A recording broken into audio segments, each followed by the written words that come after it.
Oi, boa tarde, Desirê. É um prazer estar participando aqui com você dessa entrevista para ficar gravado aí no museu. Meu nome é Anique Salmon Carneiro, só que muitas pessoas me conhecem como Anique Salmon, como eu assino no carnaval. Sou carnavalesca atualmente da Unidos do Porto da Pedra. Nasci dia 18 de maio de 1981, no Rio de Janeiro, sou carioca. Então tenho essa ligação muito forte aqui com o Rio de Janeiro, com esse nosso Carnaval do Rio. Já que você falou em carnaval, conta pra gente um pouco como é o carnaval, para as pessoas que não têm acesso nessa cultura do Rio de Janeiro, que quem vive no Rio de Janeiro, né, conhece muito bem, sobre como é o carnaval, como ele acontece, como se desenvolve esse trabalho que você faz, né, especificamente para que tipo de área no carnaval você trabalha. Uhum. Nosso carnaval aqui no Rio de Janeiro, o carnaval de escola de samba, né? O carnaval que é desfilado, que é passado na Marquês de Sapucaí, meados de fevereiro, tem anos que é em março, aí isso depende da nossa data, né? No nosso calendário. Mas é um trabalho que a gente desenvolve dentro das agremiações das escolas de samba, cada profissional, cada carnavalesco dentro da sua agremiação. Nós temos escolas do grupo especial, que são as escolas que já estão no topo, na elite, que é o grande dia, né? O grande dia dos desfiles são as escolas do grupo especial, que é transmitido no domingo e na segunda-feira. E nós temos as escolas do grupo da série A, série B, que são as escolas do grupo de acesso, que também tem uma competição entre elas, tanto do grupo especial também tem, como no grupo de acesso, e essas do grupo de acesso brigam, né, competem para subir para o grupo especial. Eu fiquei muitos anos no grupo especial, já passei pela Vila Isabel, pela Pôr da Pedra, pela Beija-Flor, e fiquei minha última escola no grupo especial foi o Unidos da Tijuca.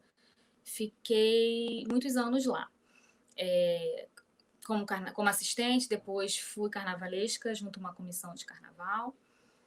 Atualmente, eu estou numa escola do grupo de acesso, que a gente fala grupo Série A, né, que é essa que compete para subir para o grupo especial, que é a Unidos do Porto da Pedra. Esse é o meu segundo ano na Unidos do Porto da Pedra, como carnavalesca, sozinha, sem ser junto numa comissão de carnaval.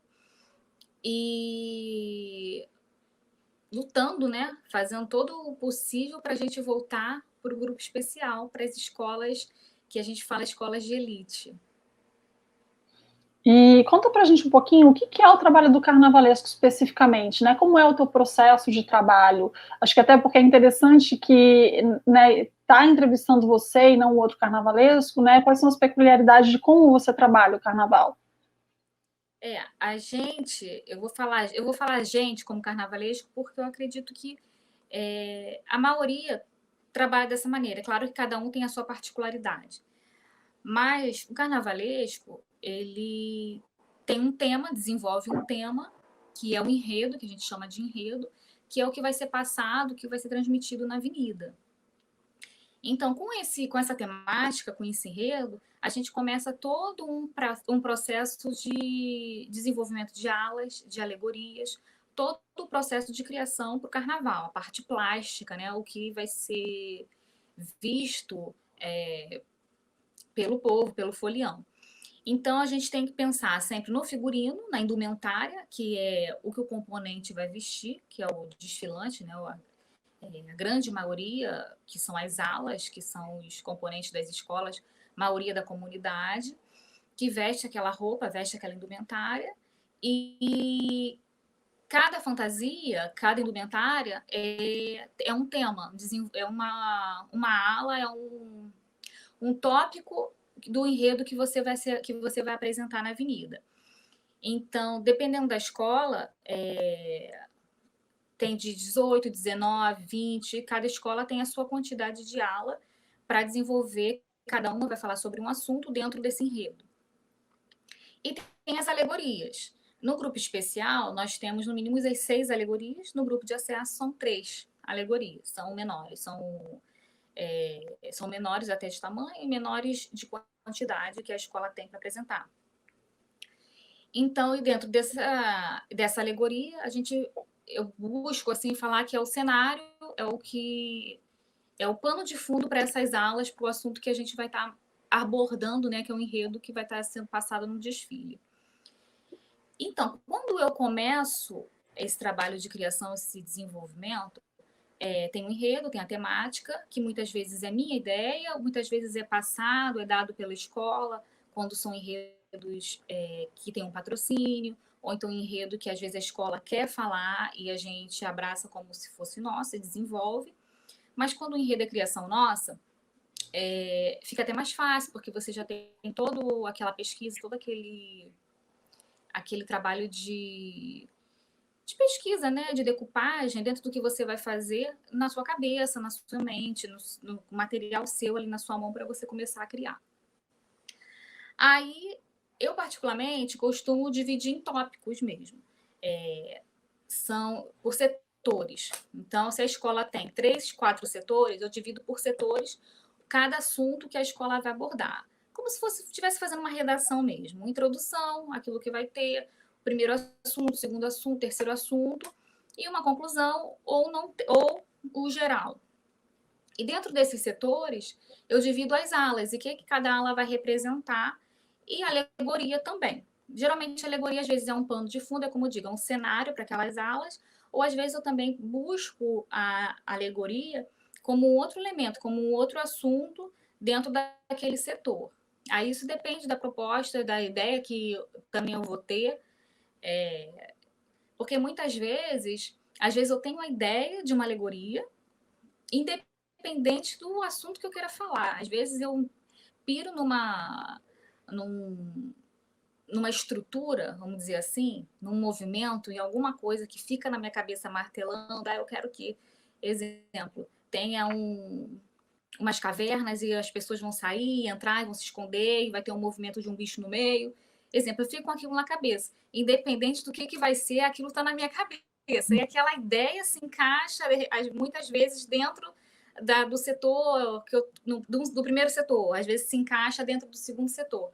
Aí depende. A alegoria comigo, ela meio que surge dessa maneira. Já as alas, não. As alas vão dentro do assunto, dentro da escrita que eu fiz do enredo, e eu vou dividido por alas. E depois de eu ter dividido, aí eu vou começar um processo de pesquisa individual de cada ala. Então, eu vou pesquisar sobre aquele assunto. Por exemplo, vou dar o exemplo do carnaval passado agora da Porto da Pedra, que foi sobre baianas. Então, eu tinha uma ala que a gente falava da Tia Ciata.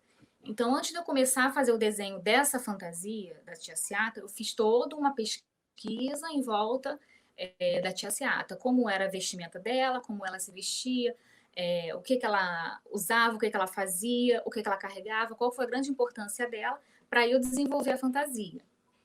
E muitas vezes a gente desenvolve uma fantasia mega grandiosa. Quando vai para a realidade da escola, não tem dinheiro para aquela fantasia daquele tamanho. Então, você começa a reduzir tudo como você criou. Vamos lá. De o que a gente pode diminuir para ficar mais barato? De repente surge um diretor da escola e fala: eu estou com 30 costeiros aqui que tem que usar. Aí eu falei assim, meu Deus do céu, eu fiz um desenho de um costeiro, a gente diz aquele resplendor, geralmente, que carrega aqui, né, no ombro, de uma maneira, mas ele se encaixa dentro dessa ala, então a gente muda, o que a gente tem, são esses 30, a gente muda para aquilo e faz uma adaptação. Então, muitas vezes, o desenho inicial que a gente faz de uma ala, quando vai para a avenida, quando vai para o desfile, é modificado, porque a gente ganhou o material, a gente conseguiu fazer uma reciclagem de uma coisa passada. Então, nem sempre é exatamente cópia fiel do que você desenhou. Estou dando exemplo do Porto da Pedra desse ano, que é uma escola do grupo de acesso da Série A que não tem dinheiro. Então, geralmente, uma escola do grupo especial que tem dinheiro, eles conseguem desenvolver exatamente aquilo que você criou, aquilo que você desenhou. Tudo vai ser feito novo, tudo vai ser feito dentro da sua ideia. A cabeça, a ferragem que entra dentro da toda aquela cabeça, a armação, a roupa, o tecido, a estampa que você pensou, idealizou, a escola faz igual ao seu desenho. Então, há uma diferença muito grande quando a escola tem dinheiro e quando a escola não tem dinheiro. Então, é mais ou menos assim o meu processo de criação. Eu tenho um enredo. Esse enredo, esse texto, essa ideia, ela existe. Independente da escola ter dinheiro ou não ter dinheiro, esse enredo existe, essa temática é desenvolvida e essa divisão de setores ela é feita. Agora, na execução, quando a gente sai do papel para a realidade, para a confecção de uma fantasia, para a confecção de uma alegoria, aí já muda. É muita diferença entre um grupo especial e o grupo de acesso. Então, aí depende da escola onde eu esteja, da escola, o que eles podem me oferecer, o que eles podem me dar de verba, né, para poder desenvolver. Mas a gente tenta fazer tudo da melhor maneira possível, tudo de que seja uma coisa que seja transmitida, que as pessoas entendam, que eu consiga passar a minha ideia e consiga passar a mensagem. Eu ia te perguntar, falando desse processo, né? Porque você cita o processo do acesso na fantasia, né? De ter um material existente que você vai ter que adaptar à sua criação, e também nessa ideia do processo da alegoria. É você que trabalha nos dois lugares, né? No acesso e no especial. Mesmo na fantasia, também é dessa forma que acontece com essas adaptações ou não? É outra coisa, né? E se você puder falar um pouquinho também desse processo da alegoria, dessas diferenças, acho que poderia ser interessante para a gente compreender. Sim. Há muita diferença, tem muita diferença do grupo de acesso para o grupo especial, tanto na confecção da fantasia como da alegoria. A da fantasia, como eu falei, a gente tem toda uma criação, a gente tem todo o processo, né, de criação de cada ala, e muitas vezes a gente ganha fantasias de outras escolas, muitas vezes a escola que você está consegue um preço melhor e compra uma ala inteira de uma outra agremiação do grupo especial. Muitas vezes tem disso.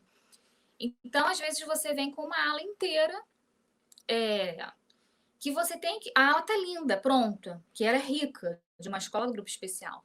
E você ganha aquilo e você fica, meu Deus, eu quero usar essa ala. Entendeu? Porque se você for criar dentro das condições que você tem de verba, dentro da sua escola do acesso, não vai chegar naquela riqueza, naquela beleza toda, né? Muitas vezes a gente não tem material para terminar a fantasia. Então a gente faz muitas vezes adaptações. Isso é muito comum no grupo de acesso, muito comum. Você pegar fantasias prontas e adaptar. E às vezes você faz adaptação até dentro do seu enredo. Se você conseguir uma fantasia, vou dar um exemplo aqui de uma portuguesa, uma roupa linda, exemplo, uma portuguesa de uma ala do grupo especial. E no seu enredo, você não vai usar, você não quer fazer a portuguesa, mas é uma camponesa. Você vai adaptar aquela portuguesa vai virar camponesa dentro do seu enredo. Então, tem muito disso. A Porto da Pedra, não esse ano agora, desse enredo que passou, não, mas os outros anos, ela comprava muita fantasia das outras escolas, um preço muito barato. Então, às vezes, o carnavalesco, ele desenvolveu até um enredo depois dele conseguir ter acesso a essas fantasias. Então, por exemplo, eu consegui fantasia de diabo, eu consegui fantasia de bruxa, eu consegui fantasia de sei lá o quê. Eu vou fazer um enredo que tenha essa temática dessas fantasias, porque já estava com o material ali na mão. Também é isso. Eu acho um processo até mais difícil dessa maneira.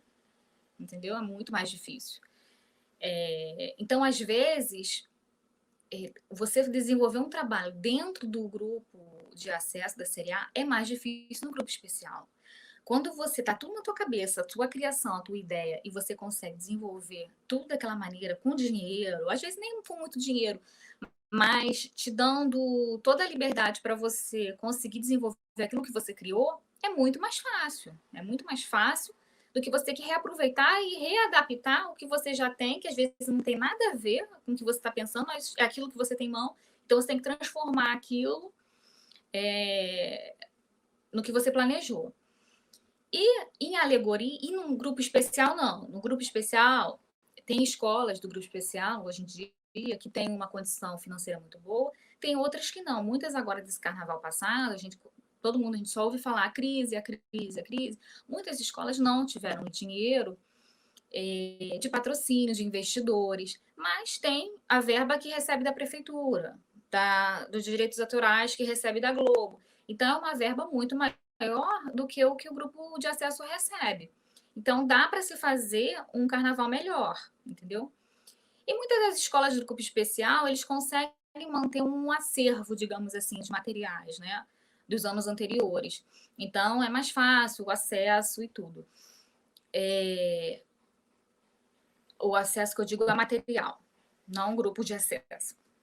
Já no grupo da Série A, não vou falar grupo de acesso, vou falar do grupo da Série A, não tem isso, né? É muito difícil você ter reserva de material, você guardar coisas, não tem, muitas das escolas não tem nenhuma estrutura de barracão onde possa armazenar as coisas. É tudo muito precário. E isso é uma grande luta que o grupo da Série A tem, em lutar para ter galpões, né, espaço para poder ter armazenamento das coisas, e não tem. Então, não tem nem como ter guardado muitas das coisas, materiais que sobram, materiais que ganham. Então, é tudo mais difícil. Agora, e no processo de alegoria, não fica diferente, não é muito diferente de ala, de fantasia, entendeu? Às vezes eu acho que até é mais complicado, porque a maioria das escolas não tem condições de pagar, de arcar com o escultor, por exemplo. Então, quando você idealiza uma alegoria e você pensa em fazer esculturas lindas, seja lá de bicho, de pessoa, do que for, dentro da sua temática, e você não tem dinheiro para pagar aquele escultor, o que vem por cima da escultura, que é todo o envolvimento com fibra, depois pintura. Então, você tem que reaproveitar esculturas de outras escolas. Então, isso é uma coisa que acontece sempre no grupo no grupo da Série A. É você reciclar esculturas. Esse ano, agora que passou do Porto da Pedra, teve umas esculturas de baianas que eu usei, que aquelas esculturas são tão antigas no carnaval. Eu consegui pegá-las do lixo, sabe? De um barracão que desfilou na Intendente Magalhães. Eu peguei aquelas esculturas de baianas, umas que tinham uma mão pro alto segurando um tabuleiro, trouxe para o meu carnaval e transformei elas todas. Então, a gente recauchutou aquela escultura e transformamos na nossa baiana lá de tabuleiro. Então, é muito difícil. Então, eu andava na rua, eu virei para não falar catadora de lixo, eu virei uma pessoa uma recicladora, sei lá, certa a palavra. Eu reciclava material o tempo inteiro. Então, eu olhava e passava lá na Cidade do Samba, via um monte de material jogado lá de fora das escolas, teve um material da Portela, várias placas de acetato. Eu falei assim, gente, isso aí eu termino minha alegoria. Peguei tudo e levei, olha só, que loucura. Então, o trabalho da Série A é muito assim, você se reciclar o tempo inteiro. Não só na sua criação, na sua ideia, porque é aquilo que eu falei no início, nem sempre o que você desenhou que você consegue passar na avenida, como você reciclar o tempo inteiro o material. Alegoria, fantasia, ferragem, tudo isso. E como é que foi para você essa adaptação vinda de muitos anos do grupo especial, ter que readaptar a tua forma de criar para esse outro processo? Porque é um outro processo, né? Você não pode dizer que você vai, né, isso, nem tudo que você desenha é o que você vai fazer. Na verdade, acho que a criação vem fazendo, né? Sim, é muito diferente. Eu vim do grupo especial durante muitos anos. No início era assistente, né, do Lousada, depois do Paulo Barros, depois vim me tornar carnavalesco junto à comissão de carnaval. E sempre no grupo especial, escolas que tinham uma condição melhor. Nesses últimos anos meu na Tijuca, a escola já estava passando por uma certa crise. Então, a gente já teve que... Muitas das alegorias, muitas das alas, a gente teve que se reinventar ali dentro, porque não tinha dinheiro para fazer o que a gente planejava fazer. Então, teve até no ano do... Esqueci agora o carnaval, mas foi a temática que era sobre Miguel Falabella, que a gente teve uma alegoria, que era até o Abrir Alas da Escola, que se passava no fundo do mar, que era a ideia ali do Miguel Falabella criança, morador da Ilha do Governador, todo aquele devaneio dele quando criança, que imaginava ser uma ilha encantada e tal. Então, dentro do desenho, da criação daquela alegoria, tinham vários cavalos marinhos em volta do carro.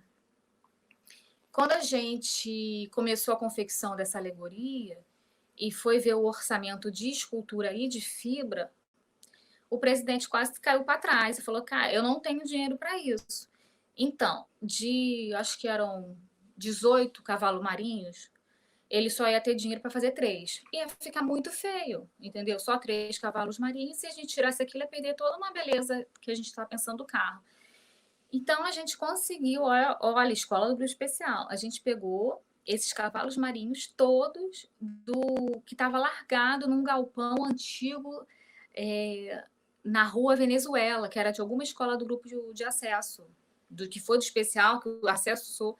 Então, naquele ano, a gente já reciclou, dentro do especial, a gente já reciclou escultura para a gente conseguir terminar a nossa alegoria.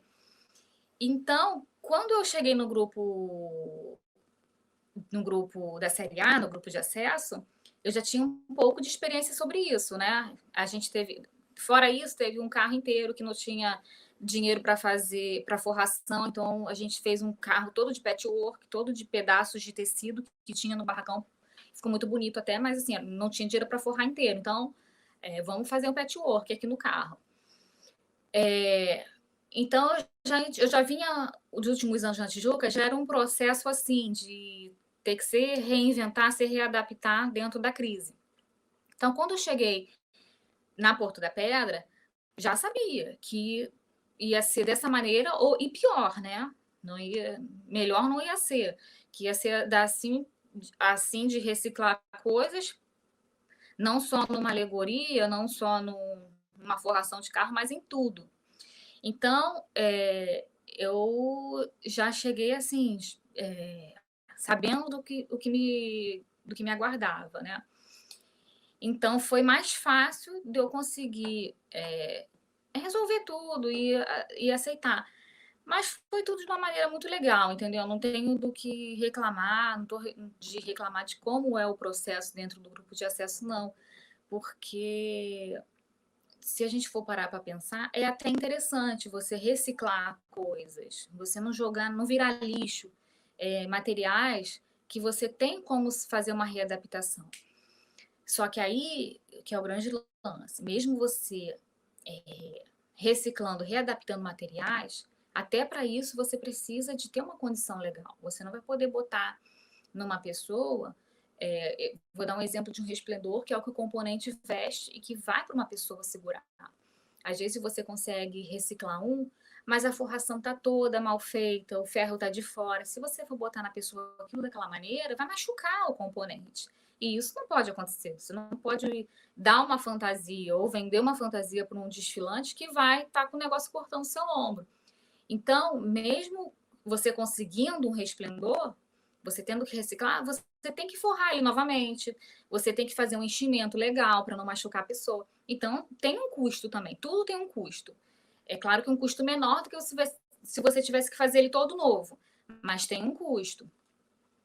Então, dentro até desse processo de reciclagem, as escolas têm que ter uma verba, tem que ter tem que ter uma valorização, tem que ter uma verba para que aquilo aconteça, entendeu? E, Anique, dentro disso tudo, como é que surgiu essa ideia de ser carnavalesca? Isso já estava na tua cabeça antes de você pisar no barracão pela primeira vez? Como é que é a tua história no carnaval desde quando você começou?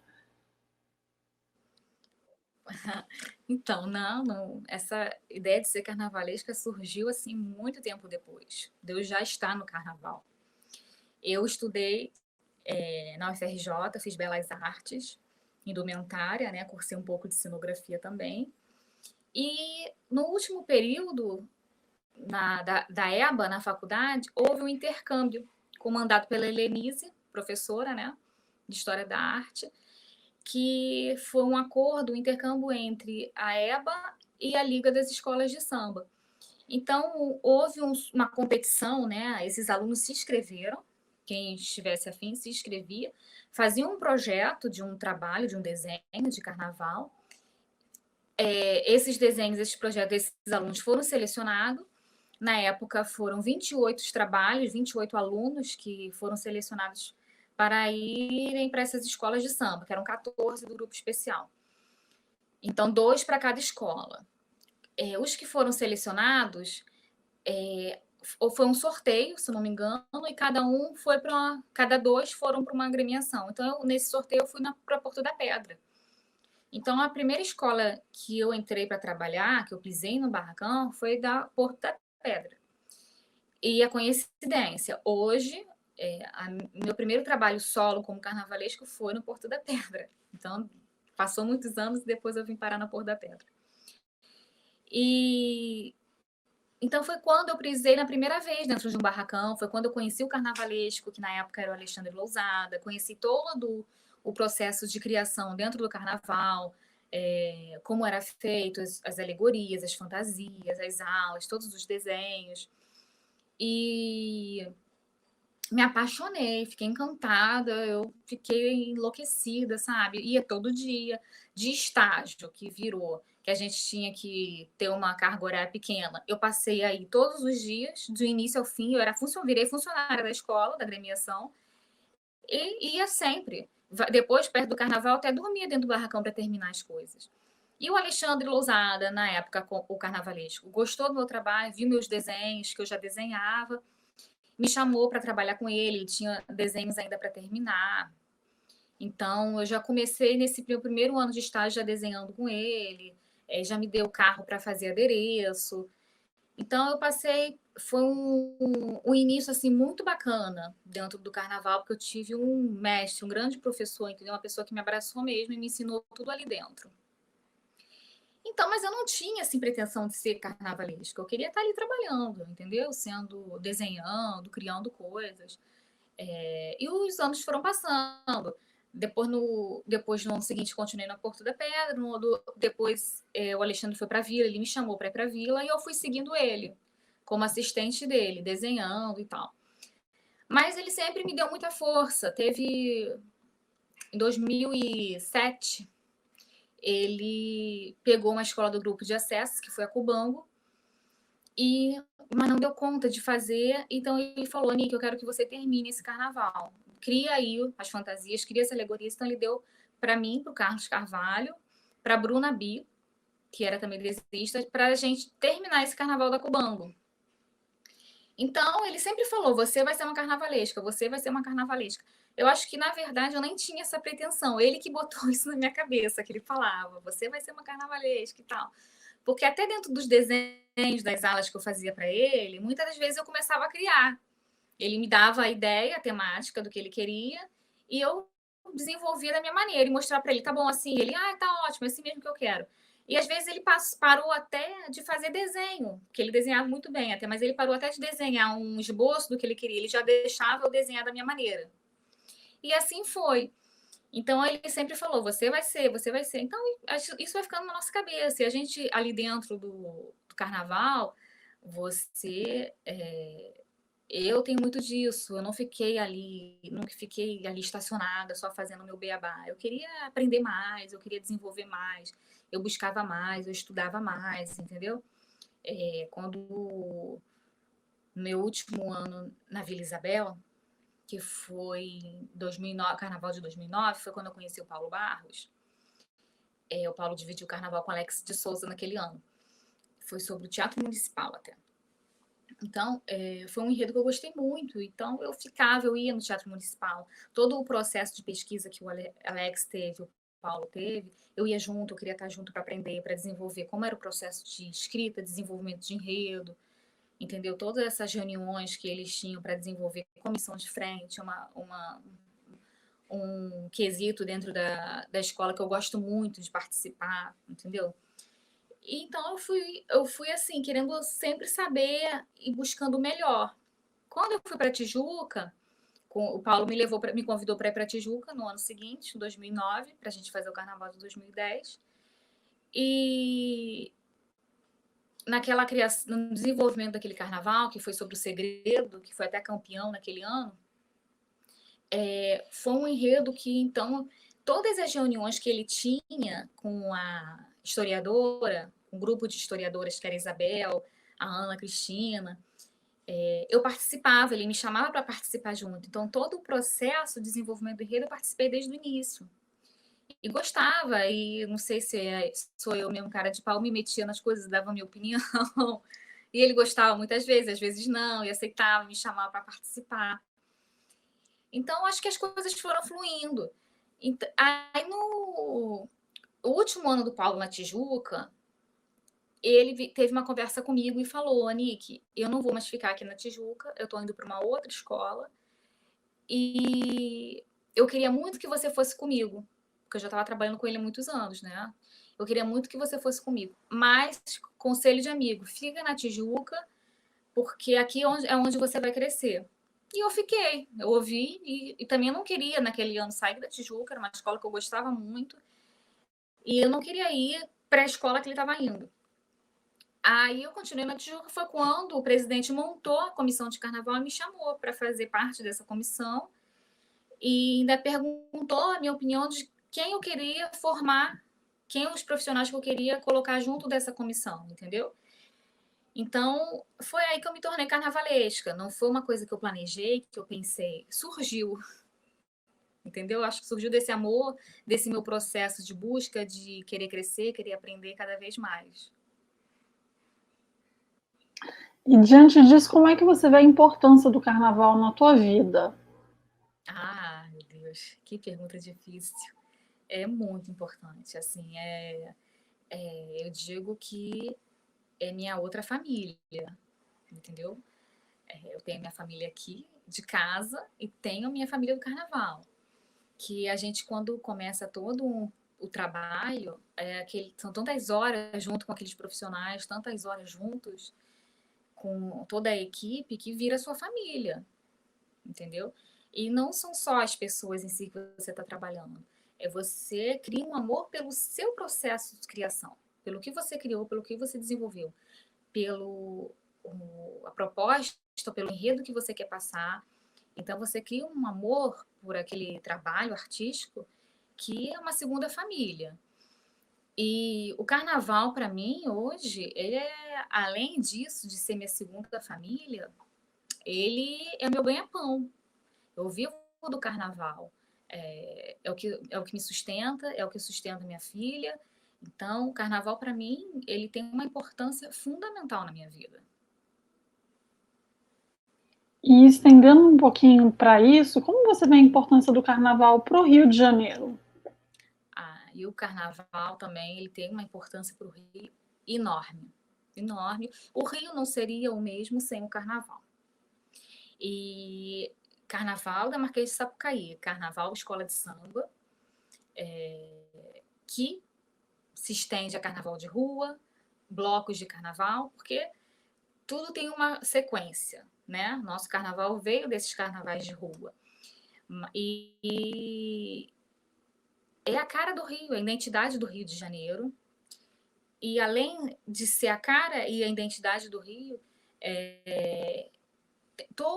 tem todo o trabalho por trás para a gente chegar ali na Marquês e acontecer o desfile. Cada escola, cada gremiação, a maioria, se não me engano, tem todo um projeto social por trás que vai evoluindo e vai crescendo junto. Então, é um projeto social que engloba, acolhe toda a comunidade da escola, entendeu? Cada escola de samba tem a sua comunidade de uma região. É a Porto da Pedra de São Gonçalo, então engloba a galera de São Gonçalo. Para distribuir para o pessoal ali da São Gonçalo, entendeu? Da comunidade. Então, foi uma ajuda e fez cestas de higiene entendeu? Teve várias palestras, foram dadas várias palestras na quadra para educar a comunidade a respeito de como agir com a pandemia. Então, além de ser um trabalho artístico que é mostrado na avenida, tem todo esse trabalho social que acontece ali em volta da região. Então, é muito importante o carnaval no Rio. As escolas, né, com seus projetos, eles passam a ser ali o coração de cada bairro, de cada região. E continuando com essa história da pandemia, né, e agora nos aspectos que causam realmente um impacto, né? Como que você está vendo esse impacto da pandemia no carnaval? Pois é, essa pandemia, ela teve um impacto muito grande no carnaval. Por quê? Todo um trabalho dentro de um barracão de escola de samba envolve aglomeração. São muitos profissionais trabalhando e então já não começava por aí, já não pode ter essa aglomeração. O uso de lavar as mãos, o uso de máscara, se higienizar o tempo inteiro. Também é muito difícil. Não digo no grupo de acesso, no grupo da Série A, é muito difícil, porque muitos galpões não tem nem banheiro. Então, como você iria se higienizar o tempo inteiro? O uso de máscara, acredito que seja até mais fácil, porque as escolas fizeram até campanhas e confeccionaram máscaras e doaram para as pessoas. Mas esse processo de higiene no grupo de acesso, eu acho completamente impossível, porque muitos não têm banheiro, não tem sabão direito, não tem uma pia para você se lavar. Então, já começou por aí, né? E isso de aglomeração, porque você começa a ter ensaio nas escolas, a escola tem disputa de samba, então é muita gente. Cada samba concorrente leva um grupo de pessoas para vibrarem lá para o samba. Então sempre tem essa aglomeração dentro do carnaval. Então isso atrapalhou muito a pandemia. Várias escolas fizeram disputas de samba por lives. As escolas que seguraram um pouco vão começar a fazer agora, porque já foi liberado as quadras, né? Então, essas que seguraram vão conseguir ter de mais meio que normal a sua disputa, mas ao mesmo tempo também com um número reduzido de pessoas dentro da quadra, porque não pode ter aquela quantidade que a escola tinha, né? A lotação que a escola tinha. E com isso, tudo dificulta o carnaval, porque esses ensaios ajudavam muito a escola a conseguir verba também para confeccionar depois o seu carnaval. E você não tendo essa quantidade que você tinha, que enchia a sua quadra para fazer dinheiro, diminui, você passa a não ter. Então, você não tem essa verba a mais para fazer o carnaval. E carnaval adiado, não tendo carnaval agora na nossa data, que a gente esperava ser, que é em fevereiro, então tudo atrasa, tudo fica mais difícil. Os profissionais todos que trabalham dentro das agremiações ficam sem receber, ficam sem ter o seu ganha-pão do dia a dia. Então é muito complicado. Eu acho que está muito difícil para todo mundo. Eu acho que a cultura em si foi a que mais sofreu com essa pandemia. Porque tudo foi paralisado, tudo foi fechado. A verba que ia sair agora para a cultura, né, não saiu. Então, como é que faz? Como é que esses profissionais ficam? Como é que eles vivem? Que a maioria trabalha só disso. Muitos têm outros empregos, mas a maioria vive só do carnaval. Eu vivo só do carnaval. E tá muito difícil se manter assim, entendeu? Então, essa pandemia. E você acha que. Fale. Oi, desculpa, não, é que eu ia só perguntar, você acha que isso tudo que você está comentando fez com que você revisse o seu papel na festa e até na sociedade? Sim, tudo isso que eu tô passando, de você tá em casa, você tá trabalhando, porque de uma certa forma eu não parei de trabalhar, porque foi me pedido enredo, foi me pedir desenvolver enredo, desenvolver desenho, criação, mas parou ali, no papel. A confecção ainda está estacionada, a gente não começou porque não tem como começar, não tem como se aglomerar, não tem dinheiro, não tem verba. Mas todo o meu processo de criação, ele está feito, está sendo feito. Foi feito e está sendo feito ainda. Mas não tem dinheiro, não tem como se pagar um profissional, né? Então, eu todo dia eu me pergunto, eu não posso, eu todo dia me cobro, não é me pergunto, eu me cobro. Eu não posso viver só do carnaval. Eu não posso fazer só isso. E já doida para já querer fazer 10 mil coisas, mas também tudo paralisado. Onde eu vou sair fazendo outro trabalho que a pandemia não acabou, as coisas estão se normalizando, mas muitas coisas estão difíceis. Então é complicado, mas é um pensamento que eu tenho que eu sei que eu não posso viver só disso. E até porque eu acho você, deixa eu fala, só pode completar. complementar. Até porque minha formação, a faculdade que eu fiz foi de indumentária, né? Criação de figurino. Então, até o trabalho todo que a gente desenvolve dentro da faculdade é mais voltado para teatro, para TV. O carnaval foi um plus, foi um extra ali que eu fiz aquele estágio, me apaixonei e segui no carnaval. Mas a minha formação é toda voltada para as outras áreas. Então, por que não também seguir um outro caminho, não depender só do carnaval? Eu fiz uma pós-graduação depois de docência, né, para poder dar aula, fez, né, magistério para licenciatura para poder dar aula. Então, eu também já cheguei a dar, eu sou professora de educação artística, então é uma coisa que eu venho até me cobrando, eu tenho que voltar a dar aula, eu preciso voltar a dar aula, porque eu tenho que ter uma outra renda. E você participa do carnaval de outra forma que não seja só como carnavalesca? Você tem alguma outra atuação em outro lugar? Não, não tenho outra atuação, não. É carnavalesca e desfilante, porque eu desfilo. Curto carnaval, mas não tenho atuação, não. Fui convidada esse ano que passou a fazer parte de um bloco aqui da ilha até, um amigo meu me chamou, mas eu estava muito envolvida com a Porto da Pedra, com essas condições todas que eu te falei, sem ter dinheiro, voltada no barracão, tendo que desenvolver. Eu falei assim, não quero me envolver com esse bloco agora. Mas foi um convite que eu recebi que eu achei muito bom, muito bacana de ser lembrada. E de repente, para o próximo carnaval, tá aí uma coisa que eu quero também fazer. Yannick, você comentou que você tem uma filha, e se a tua filha quisesse fazer carnaval, o que você diria para ela? Ai, meu Deus. Eu tenho uma filhinha de 2 anos, então isso também ocupa muito meu tempo. E com essa pandemia, creche, sempre ter voltar para creche e tal, é agarrada comigo o tempo inteiro.